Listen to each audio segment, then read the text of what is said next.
Hello guys, આજના મારા mini બ્લોગમાં સ્વાગત છે તમારું। જો આજે તો મેં લઈ લીધા છે ગાજર, કેમ કે આજે તો મારે બનાવવાનો છે ગાજરનો હલવો। તો વિડીયોમાં બન્યા રહો ગાઈસ। ચલો તમે બનાવી દઈએ અત્યારે ગાજરનો હલવો। ચલો જો ગાઈસ, અત્યારે મેં ગાજર ધોઈને લઈ લીધા છે। ચલો તાણ છોલી દઉં અત્યારે। હવે જો ગાઈસ, અત્યારે હું બેસી ગઈ છું ગાજર છોલવા માટે। હંમેશા છોલીને જ લેવાના। જો ડોલી પણ બેસી ગઈ છે મારી હેલ્પ કરવા માટે। જો બધા ગાજર મારા છીણી ગયા છે।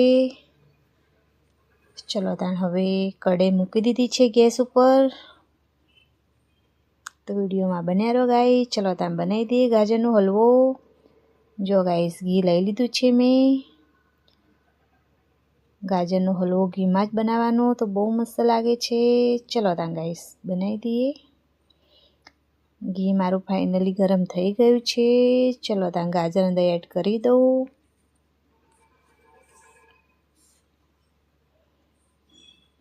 જો ગાઈસ, ગાજર તો મેં એડ કરી દીધા છે। ચલો તાણ થોડી વાર માટે ફ્રાય થવા દઉં।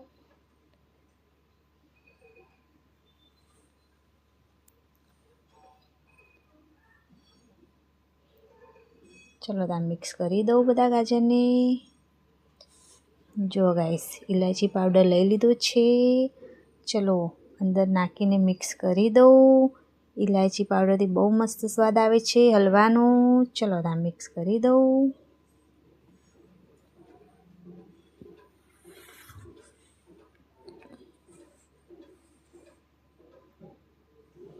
જો ગાઈસ, બદામ પણ લઈ લીધી છે હલવામાં નાખવા માટે। જો ગાઈસ, ફાઇનલી મારો હલવો બનીને રેડી થઈ ગયો છે। કલર પણ બહુ મસ્ત આવ્યો છે, તમે જોઈ શકો છો।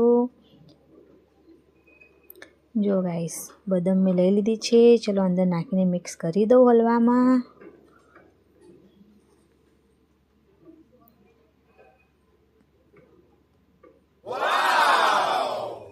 જો ગાઈસ, હલવો બનીને રેડી થઈ ગયો છે। ચલો ત્યાં ઉતારી દઉં હવે ગેસ ઉપરથી।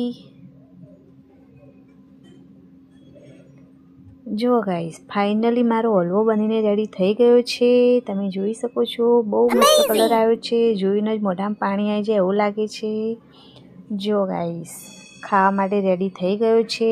મેં ખાવા માટે ડીશમાં પણ ગાળી દીધો છે। કોને કોને ભાવે છે કમેન્ટ કરજો હલવો। મને તો બહુ જ ભાવે છે। હવે તો શિયાળો આવી ગયો છે, હવે તો ડેલી 2 દિવસે 3 દિવસે હલવો બનશે જ અમારા ઘરે।